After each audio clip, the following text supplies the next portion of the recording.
Hey there, today we're going to look at how to use Substack 2025 full guide. So let's get started. First, go to the Substack homepage.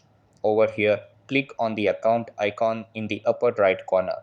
After that, select Settings, then scroll down and click on Create another publication. Now name your publication and its URL, then hit Continue. Over here, you'll see the option to import an existing mailing list. Just click on Select File to upload your list. Then, if you want to add emails manually, type them in and click Continue. After that, click on New Post and then select Text Post. Now, add a title, a subtitle, and then the main content in the body section. Once done, click Continue in the top right corner. Over here, choose your audience, either everyone or paid subscribers only. Then adjust the comment settings as you like. After that, add relevant tags to your post.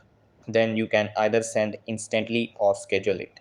Now click on Send to everyone. After that, make sure to add the subscribe button. Then click Continue again and finally hit Send to everyone now. And that wraps it up. Appreciate you watching. See you in the next